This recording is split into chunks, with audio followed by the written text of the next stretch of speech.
So, hello everybody. Today we are not going to do chits and cats. Today we're going to do castles, keeps, and kittens. I'm going to try something new today that I haven't done before. I'm going to try and play a solo RPG online. So, the online part is actually where I read through the whole adventure and share it with you as I go along. So, I've got my dice here. So, it's going to be a Call of Cthulhu, not quite in season themed game, because we are actually not in the Halloween season, but when Halloween was around, I just didn't have time to do anything because I was busy studying. But now I do have time. And I've got my dice with me. I've got my Call of Cthulhu rulebook with me. I'm going to be using the 5th edition rules, simply because that's the edition that I have, and I'm not an edition aware person in terms of that I always have to have the latest one. Since this game dates back to the 1990s, even probably my edition is a little too modern, but that won't be a problem because simply when we need something, we will just house rule it if we can't find it. So without further ado, actually, I'm sorry, I've got the 6th edition. I thought it was the 5th edition. Without further ado, let me introduce you to Alone on Halloween for Call of Cthulhu, a solo scenario against the Children of the Night by Pagan Publishing. Unfortunately, for some reason which I will never understand, these solo adventures, Alone Against the Wendigo, Alone Against the Dark, and Alone on Halloween are no longer available. I don't really understand that because even today in the age of the internet, it would be very simple to just have the PDFs ready on Drive-Thru RPG or to just make them available to players, let's say, on a website of Pagan Publishing or maybe even Chaosium, and people would actually pay for them because when you go online, you see loads of people trying to find these games. But for a reason that I do not understand, this is not being done, which is quite sad. So let's look at Alone on Halloween. It was published as a book, and it's a little bit like Choose Your Own Adventure, where you essentially go into paragraphs and you have to read them and then you have to perform skill tests. We will be playing as Cynthia Adams. She's a student at Arkham University, at Miskatonic University in Arkham. She's 22 years old. She's Irish. She was born in Galway. She has a degree or is studying for a degree in classics. So her language specialities are Latin and Greek. And she is the protagonist that we will be playing as. So I'm going to read you the introduction, which was written by John Tynes. Click, click, click. Death is prancing. Death at midnight goes a-dancing, tapping on a tune with talon thin. Click, click, click goes the grisly violin. Equality Fraternity Stanza 1 by Henri Casali, Jean Lehor, translated by Bertram Galbraith. Welcome, gentle reader. Possess you the skill to avoid prancing death? What shall you do at midnight when the talon taps? Is the tomb your own? It is in the nature of adventure to question. Conversely, questions lead to adventure as these questions lead to yours. Within these pages you shall quest into darkened chambers and forbidden secrets and seek out adventures to answer the questions posed. In doing so, you shall find yourself alone on Halloween. Solo adventures like this one pit you, the player, very directly against the author, specifically the author's ingenuity and deviosity at leading you down a false trail and wrong turns. Unlike the card game Solitaire, where your opponents are statistics and chance, solo adventures like this one are much more interactive. The author has planned carefully to provide you with a wide range of options. There are numerous ways to die within these pages, no doubt. If the author's intentions are fulfilled, you will discover many of them. Be forewarned, this is not your typical Call of Cthulhu adventure. Visualize it as an earnest 99-cent rental from the video store. Thrills, chills, monsters, mad scientists, and lots of spooky weirdness.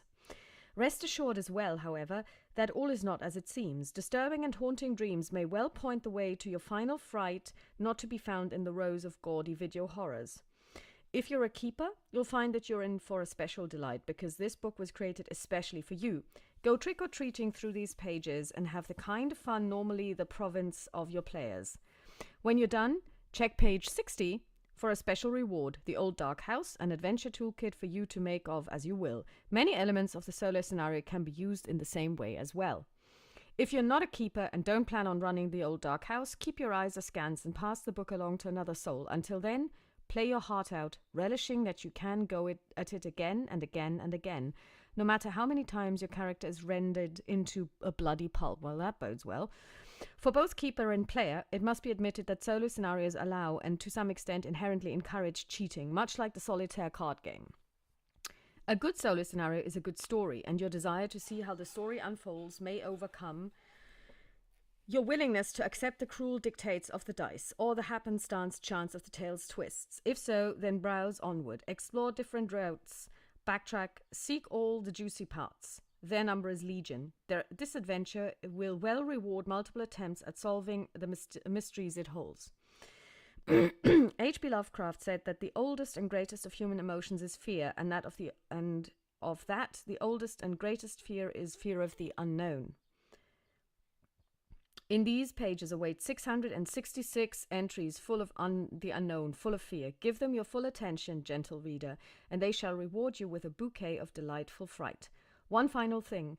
Whether you play this in the back of the car on a summer vacation or in the dull hours the day before Christmas when relatives jostle about, or our parting wish is the same, whatever the season. Happy Halloween. From the hag and hungry goblin that into rags would rend ye, and the spirit that stands by the naked man in the Book of Moons defend ye. Tom of Badlam, stanza 1, author unknown. So, let's get cracking. Like I said, we're playing Cynthia Adams, and we also have a friend, and his name is Corey Adams. No relation. And we are supposed to kind of also ensure that he doesn't really come to any harm. So, let's get cracking. You are a student of journalism at the old and respected Miskatonic University. You are at the top of your class and have won many honors and awards for your top-notch papers, articles, and research works in the field of the occult and the paranormal, which is your special field of interest. You are working now toward a grant that will not only pay for your graduate studies, but also allow you to seriously research the phenomena of ghosts and specters and other such hauntings. You know that a spectacular thesis on the paranormal should be just what you need to win that grant. It is October 31st, Halloween night, and you have been chosen to cover a Sabbath of a witch coven in legend-shrouded Salem. Woohoo! A very important task, as it is the first time outsiders have been invited to witness such a meeting in Salem. You were picked to cover the event because of your impeccable record, and you feel that this could be the break that you have been waiting for. Accompanying you to the Sabbath is underclassman and good friend Corey Adams, who shares your interests in the unusual. You're in high spirits, as is your friend, and although the night's driving wind and icy rain makes you worry that there won't be much to see at the coven meeting, which you desperately hope will go on as planned, as you head out of Arkham, you laugh and joke with your companion and discuss various topics. You are driving. You leave the shimmering yellow and white lights of Arkham behind you as you turn off of Church Street into Sentinel Street and head out of town towards Salem. Before long, civilization gives way to wilderness, and you find yourself on a long, dark, barren road that twists through a desolate forest of now leafless trees. Go to number 1 to begin your adventure. Now, this game is structured along paragraphs. So basically, we will go from paragraph to paragraph depending on how the adventure guides us, and we also have to collect journalism points called JPs. And if you suffer sanity loss, you can actually use 10 JP to make up for 1 sanity loss. Paragraph 1. The rain and wind assault your car as you speed along the dark road. An occasional brilliant flash of jagged lightning illuminates the haunting sky and hellish woods on either side of you. After some distance, you spot lights from an old, brooding mansion set back away from the road on a hill as you pass by quickly. Although you got only a fast glimpse of the immense house, you get an uneasy yet excited feeling as you think of those haunted house movies you've seen and loved. Make a listen roll. And our listen score is listen is 33. And we rolled a 51, so we fail. We go to 7. With a sudden jolt, your car begins to spin and go out of control. You seem to have had a back tire blow out. Make a successful drive automobile roll and go to 20. Oh my god, can I even drive? Yes, I can. I have 30 in that skill. And I roll a 62. So that was brilliant. We actually failed this one. We're not off to a good start. Things can only get better from here on out. But we've made our first journalism point. So I'm just going to make a note of this. We failed, so we go to 2. Your car goes madly screaming off the road, spinning and digging up great clouds of mud. A sudden hard impact stops you spinning and plants your car on its side at the base of a tree. The tremendous jolt you and Corey received on impact threw you both roughly against the dashboard. Each of you sustains 1d3 points of damage. So Corey gets 1 point of damage. Let's see.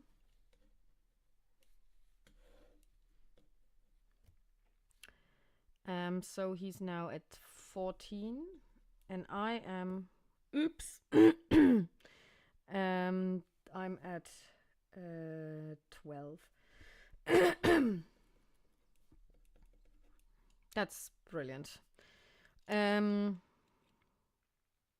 Battered and badly shaken, you manage to pull yourself out of the wreckage of your car. You count your blessings as you walk away from what could have been a real tragedy. It is obvious that this car will no longer be of use to you this evening.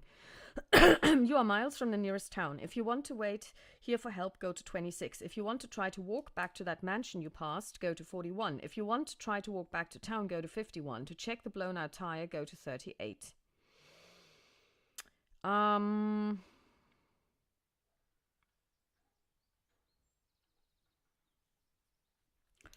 Okay, another journalism point.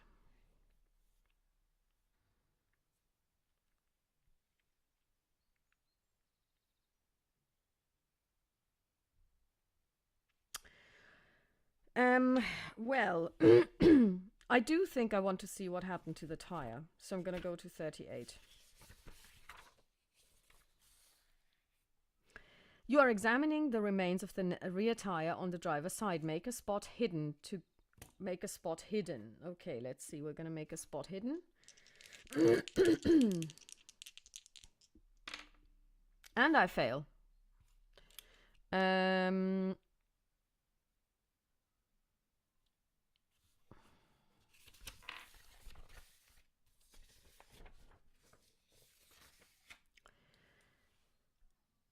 You find nothing unusual, although you can also find no reason for the tire to have suddenly burst. To wait here for assistance, go to 26, or to walk back to the mansion. I actually do want to go to the mansion.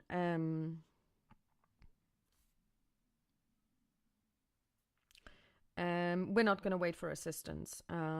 We go to 41.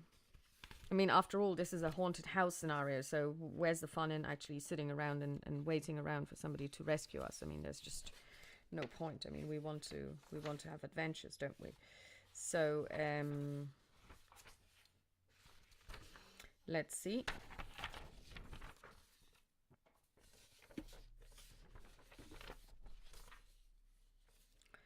"41. Here we are. You cautiously approach the old haunting house. Mind you, haunting, not haunted. Huge and rambling, with steep peaked roofs and high arching windows. A dark, brooding tower stretches up into the black, boiling sky. In a yellow flash of jagged lightning, you get your first clear view of the decayed grounds surrounding the castle-like building. You see that tall, grotesque trees, their limbs twisted and buckled and devoid of foliage, surround the eerie place, contained within a rusty and crooked iron fence, the bars of which are topped with cruel-looking iron spikes. You are cold and wet and long for the warm comfort of a house. So putting aside your feeling of uneasiness you grab the tarnished door knocker and rap onto the towering, splintery door.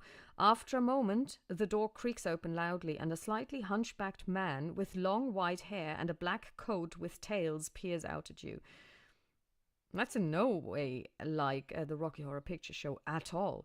You quickly introduce yourselves and explain what has happened. The odd man looks blankly at you for a moment and then, with a cold smile, asks you in and introducing himself as O'Brien the butler. Of course, those of you who know the Rocky Horror Picture Show will know that the person who conceived of the show was named O'Brien.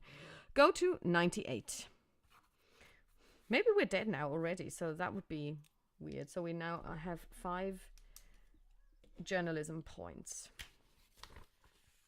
I think his name was actually Edward O'Brien. We are at 98.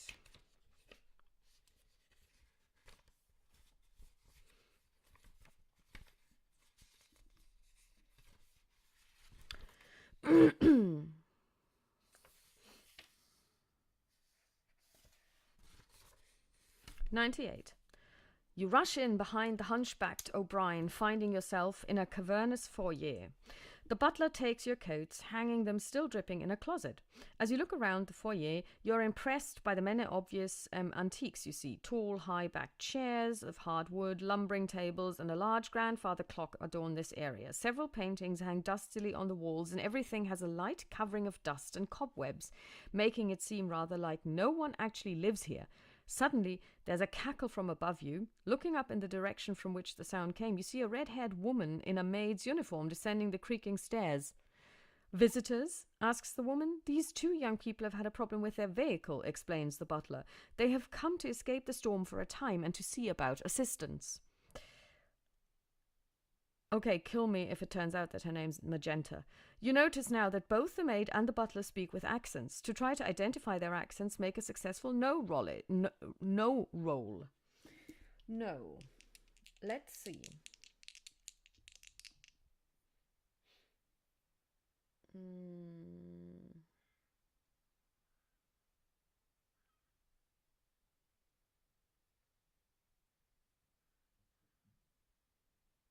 That's weird because there is no... Let me check. Does Corey have this skill? There is no roll. That's weird. I'm looking at investigation skills.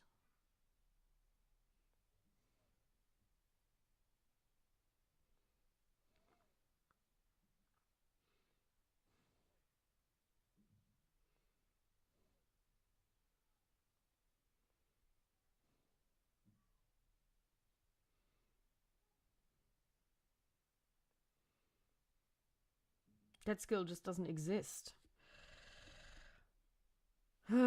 Let's see if we can find anything in the rules about the no skill.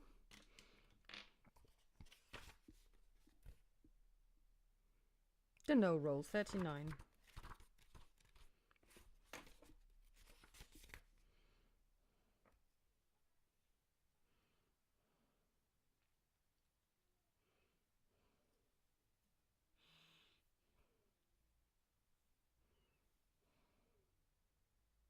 Education times 5.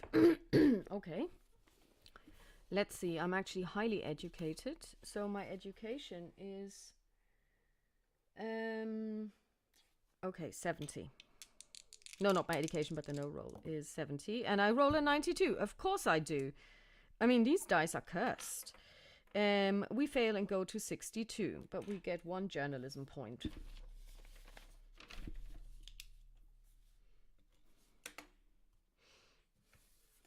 I rolled really badly. I mean, this is a disgrace. Let's see.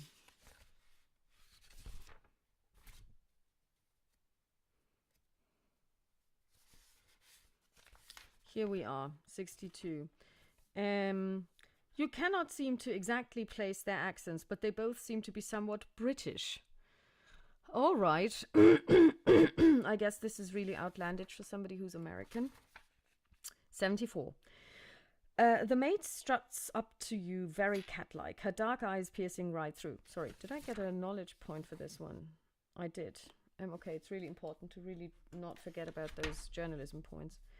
Miss Quinn, won't you get our guests something to warm themselves, says O'Brien. Follow me, purrs the brooding maid as she leads you towards a set of double doors. From beyond the doors you hear the sounds of many voices. We don't want to intrude, you say to the butler.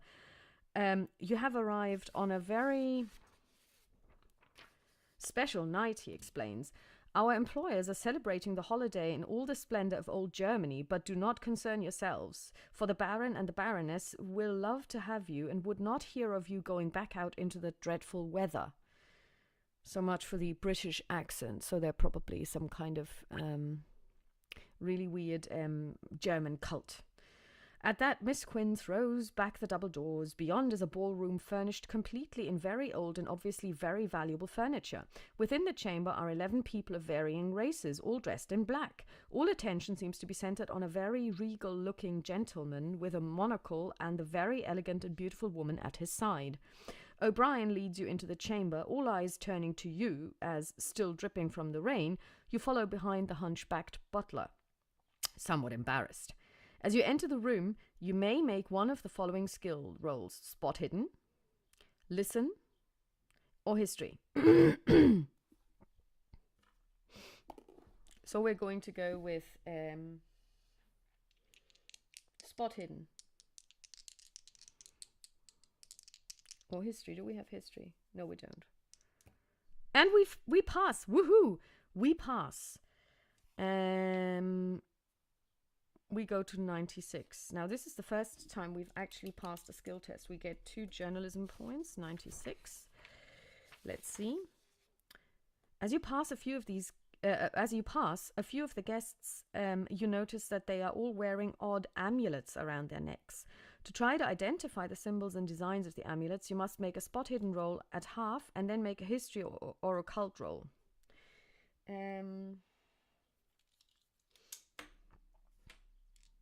Okay, let's do a spot hidden at half. And we pass because we get a 5. That's brilliant. So we pass this one, and then we make a history roll for 20, which we fail. Okay. Go to 78. When we play this again, we need to have a different investigator with different skills, because I basically just copied them over, but that was probably not such a good idea because I wanted to get started quickly. O'Brien leads you to the center of the ballroom where the monocled man and elegant woman are speaking with 3 men. My lord, O'Brien says to the monocled man, bowing slightly, may I introduce some unexpected guests? They have had an accident with their vehicle and are in need of something to warm themselves and a phone to call for assistance.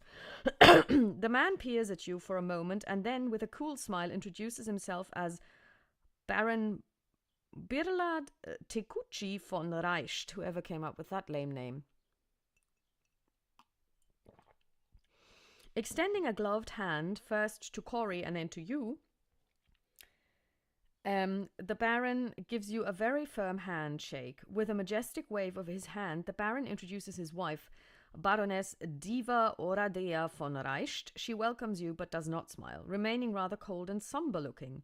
Both the Baroness and the Baron speak with accents, yet there is something about them that does not seem right to you. Make an idea roll.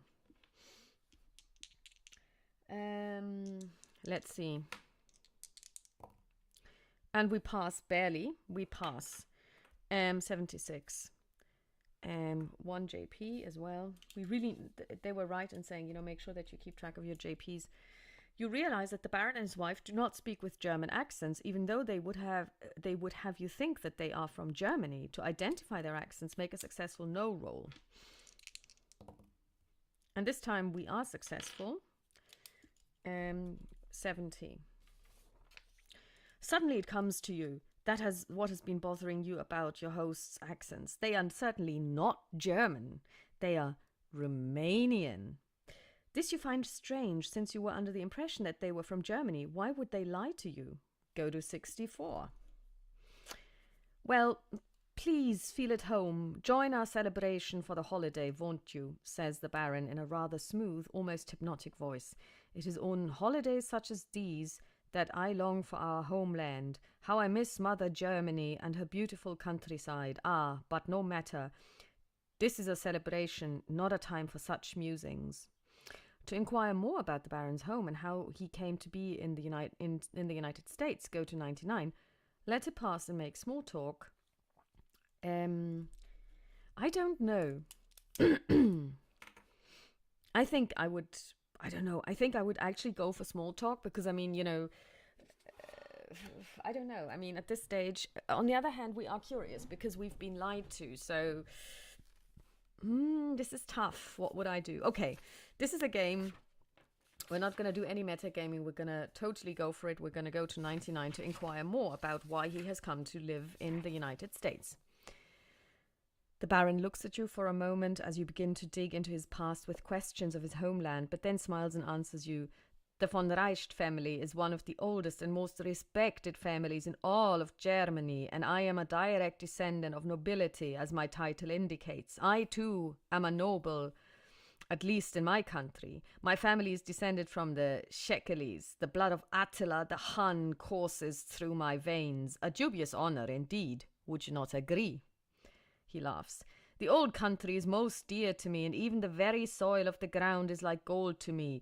This is how I greatly love the land of my birth. But alas, I was forced to leave my homeland with my ever beautiful wife. You see, in this ever changing and growingly technological world, and this is even before the internet, that we reside in certain comforts must be abandoned for the betterment of business. Simply put, I am an industrialist, and the benefits of living in your country unfortunately outweigh that love of home. I must keep up with the times, you know. I find the supply of certain raw materials which are crucial to me to be more abundant here and easier to come by. Something that the Baron said does not sound quite right to you. Something about his family. Succeed with an anthropology roll and go to... Okay, let's first do the JP and let's look. Do we have anything in anthropology? No, we don't. But I think you can do a roll anyway, and if you're below 10 and you get an answer, I think this is the rule. 23, nothing happens. Failing, go to 16. Okay, well, that's interesting. Yeah, it is really like a cheap chills and thrills game. You continue to make small talk for a few minutes with the talkative Baron, although his wife says nothing except when a question or comment is directed at her, which she then answers very curtly. Shortly, the maid returns with 2 heavy mugs filled with some beautifully aromatic beverage. The warmed liquid smells like apple cider, yet there is something else. The scent of brandy? You cautiously sip the drink, and to your delight find it is very warm and pleasing. Corey quickly finishes off his mug. Okay, well, he's a drunkard. Thanking your hosts. You follow and find the warm liquid to be just what you needed. You feel more at ease and have managed to shake off some of the cold chill of your still damp clothes. Go to 42.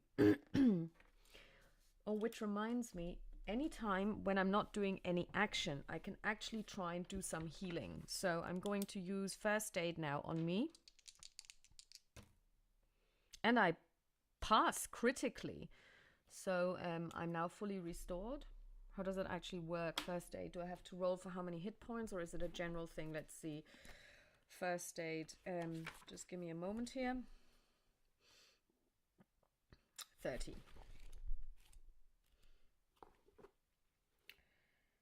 This skill and the medicine skill can restore 1d3 hit points. Okay, so... Oh, I get 3 hit points. That was lucky. So I'm back to 15. And now let's try this on Corey. And we also... Oh, 0, 2. I mean, that's critical as well. So he's fully restored as well. So that was well done. I mean, I at least rolled well when it matters.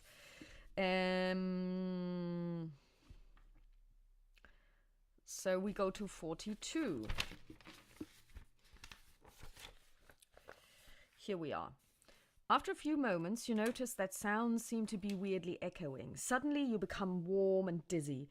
Your head begins to spin and your vision blurs. You gaze over at Corey, only to find that your friend has passed out in a chair. As everything begins to go dark, match your POW against a 20 on the resistance table. Okay. Resistance table. 52.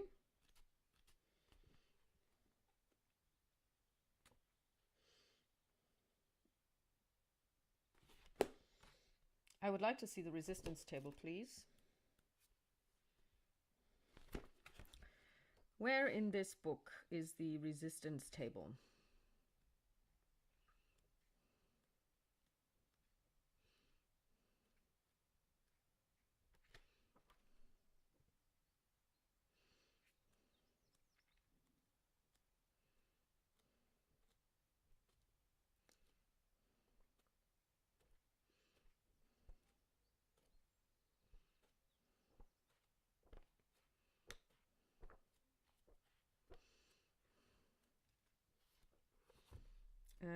Da, da, da. Skills and base chances. Weapons table.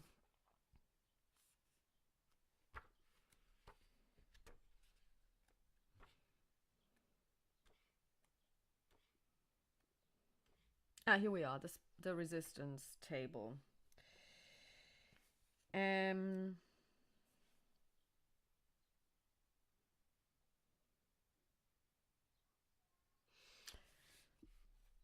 Okay, let's see.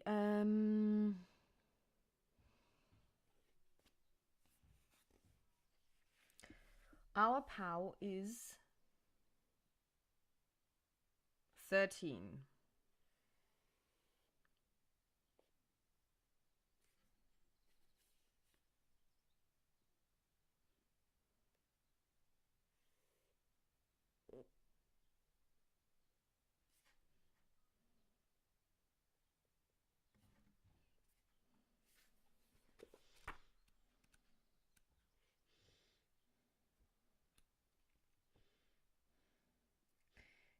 Okay.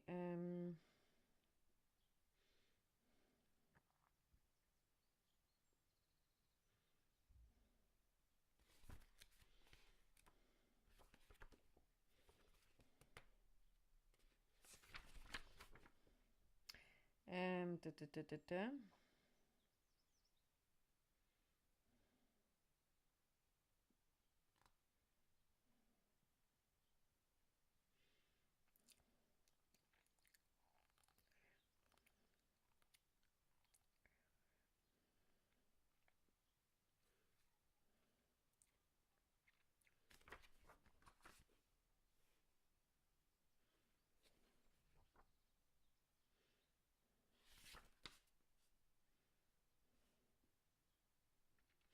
Okay, so we have 20 on this one and we have 13 on this one. Oh my word. We're looking at 15 or less. And we fail. Okay, so we probably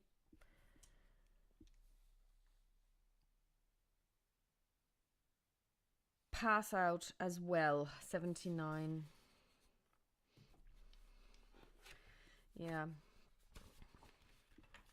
Let's see. Run. Run? Something? Run? Really?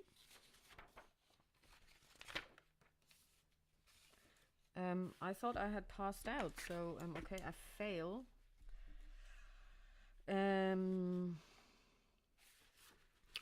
Okay, go to 79. Run, something's coming after you. There are steps under your feet. Use them. Really?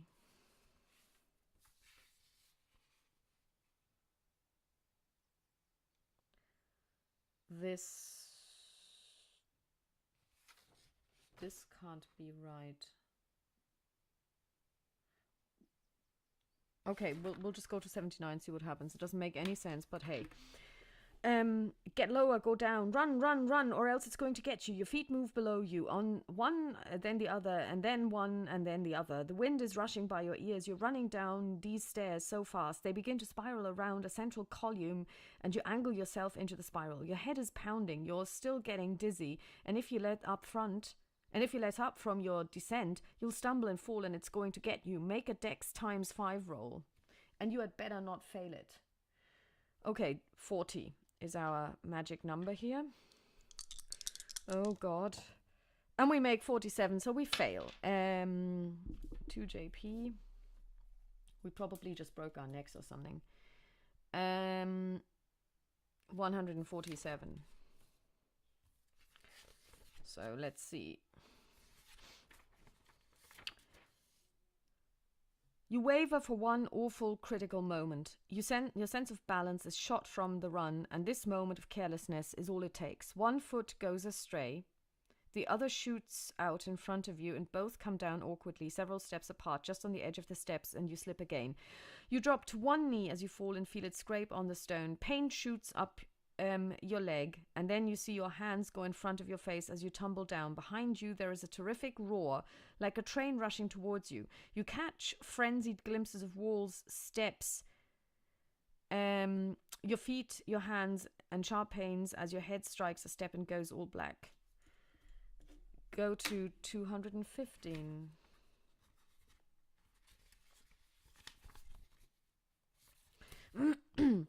You awaken, groggy, to the feel of fine sand against your cheek and the sound of waves. You rise on one arm and open your eyes. It is night. You are lying on a strange grey beach. Oh, I didn't see that coming. Before you, a vast expanse of water stretches into the dark. Above the water on the horizon, you see a terrifying sight. The night sky is full of stars, but like no stars you've ever seen. Here they are hollow, dim points of darkness dotting the sky. On some impossibly far shore, you see a massive palace, spires rising into the darkness. A pale moon floats banefully in the distance. It seems almost as if the spires of the palaces rise behind the moon. But that is impossible, of course. Okay, I'm just saying, this sounds like the Dreamlands. It says 1 cm. I have to check what cm means. Okay.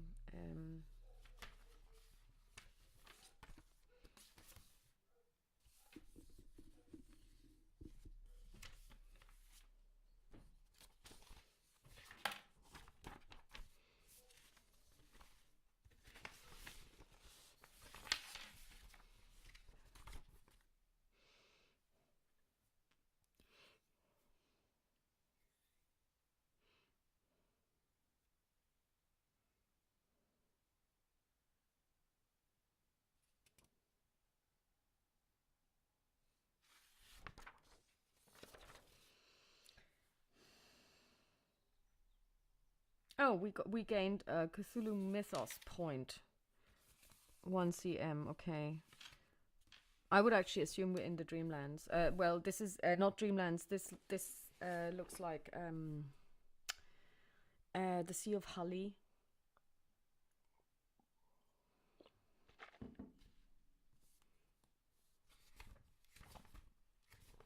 Where the King in Yellow resides. Carcosa. Lost Carcosa. You are standing on a street in a dim city. The night sky above is a hushed grey, pierced by what can only be stars. Stars, nevertheless, that are pinpoints of black scattered like pepper across the grey. The buildings around you are uniformly dark and shadowed. The architecture is old and somewhat Gothic. There is something very disturbing about this place. The sound of hoofbeats snaps you back to attention. The sound is still approaching and in fact seems scant yards away. Yet there is no horse in sight. No one at all for that matter. Attempt a power resistance roll versus 20. If you succeed...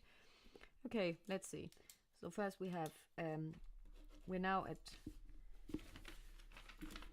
3 cm.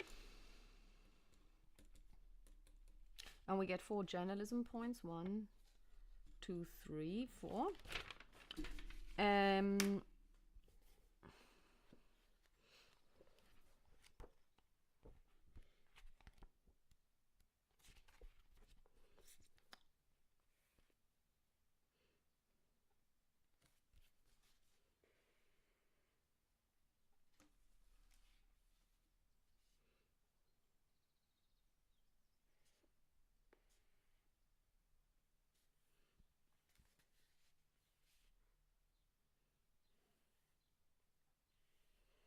15. 19. Missed again. If you fail, go to 116. Probably going to be run over by a horse and cart. 116. Unless, of course, nothing can dream us in the dream world. Nothing can hurt us in the dream world. 116. As the hoofbeats approach, a dim glow appears, moving down the street. The glow resolves itself into the skeleton of a horse and rider. In moments, the skeletons grow blood vessels, tissue, organs, nerves, and then, at the split second that the pair is directly in front of you, flesh. Immediately, the flesh retreats, followed by the organs, tissues, and the skeleton itself, so that in the space of a few short seconds, the horse and rider are once more gone. Wait, the rider? That was Corey! To pursue the hoofbeats, go to 219. Otherwise, attempt a spot hidden roll, succeed, and go to 179. Okay, I'm not going to just pursue them. I'm going to try a spot hidden. And of course I fail.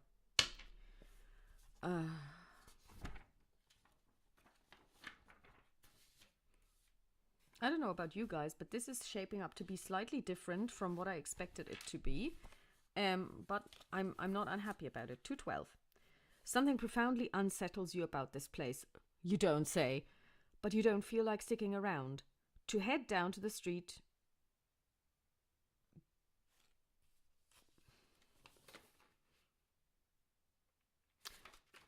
Go to 184. To explore a nearby building, go to 69. Let's explore a building. We're safer inside. I believe. I hope. Let's see. 69. Stepping through a doorway, you are greeted by with a long hall, off of which are many doors. Wooden carpeted stairs lead down. From the stairwell comes the sound of a stair.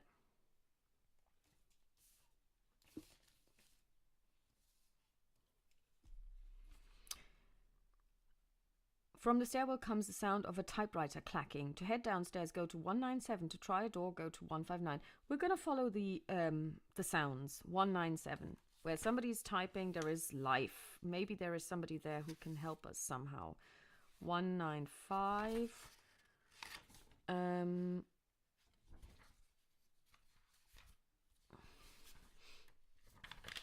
197. Heading downstairs, you find yourself in a smallish room. Whoops.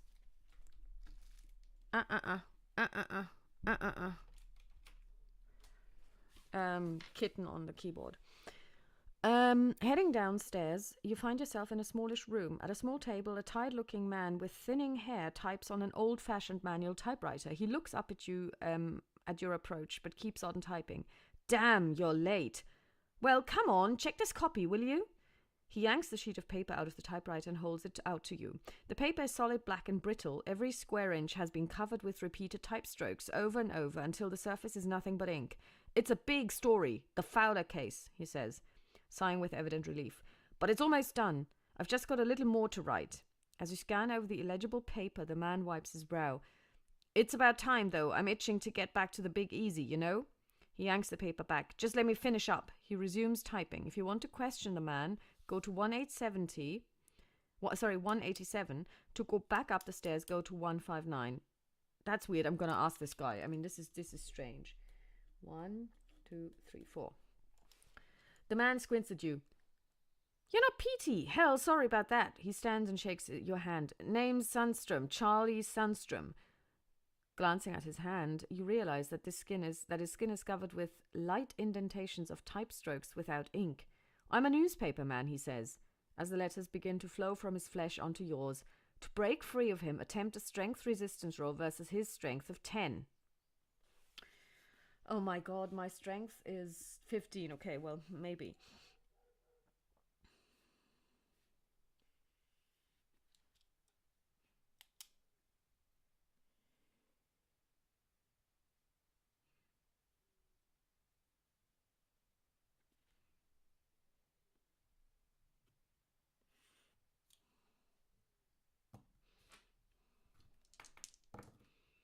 And I managed to pass. Woohoo! Um,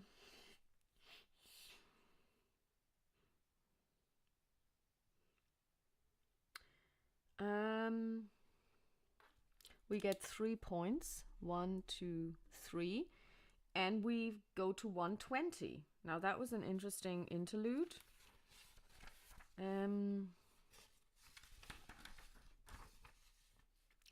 You wrestle your hand free and back off from the man who does not follow. He grins. Now, you can't go interrupting the flow of communication, friend. On his forehead, some of the type stroke marks darken with blood, spelling out, hate you, hate you, hate you, hate you. Beside him, the typewriter begins clacking the same words out. You continue backing towards the stairs. Blood wells up from his flesh all over his body, filling in the type strokes on his skin, spelling out, kill you, kill you, kill you, die. And he rushes at you. To take him on, go to 109. To flee up the stairs, 159. We're gonna run. This guy is crazy. Well, I mean, okay, yeah. That goes without saying. This guy is definitely crazy. I mean, this is actually quite interesting, this whole thing. Did we get anything from him? 2 JP. 1, 2, and 159. You enter a very strange room, you don't say. It seems to be a chamber in a cave, in fact. The walls are roughly hewn rock, and 3 rough passages lead out in different directions beside the one you entered through. In the walls are perhaps a dozen carved-out niches. Each niche, curiously enough, contains a bottle. Each bottle is different. Some are glass, some are bronze, some short, some tall, some ornate, some plain, but all share one thing in common. They all have a brass plate attached with 2 silver screws on which is inscribed a name. The names are all different, and none of them are familiar. Some of them are in English, some in Cyrillic alphabet of Russian, and some are in characters and languages which are altogether unfamiliar. To try and open a bottle, go to 103. To travel onward, go to 139. We're not going to open any of those bottles. 1, 2, 3. No, I mean, that's crazy. We're not going to do this. 139. To travel through the forward passage, go to 203. To travel through the route behind you, go to 111. To travel to the right, go to 220. To travel to the left, go to 149. Always on the left. You always turn left. 149.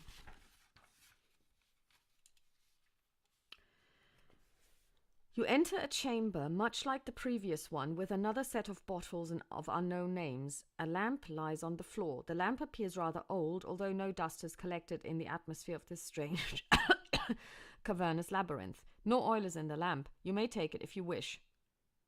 Yeah, we're definitely going to take the oil lamp, the empty oil lamp, I should say. Oil lamp. Now, we now need to roll a d6, and odd takes us to 112 and even to 55. We roll a 3, that is odd. We go to 112. Okay. To travel through the forward passage, go to 106. To travel through the route behind you, go to 164. To travel to the right, go to 154. To travel to the left, 229. Always left, 229.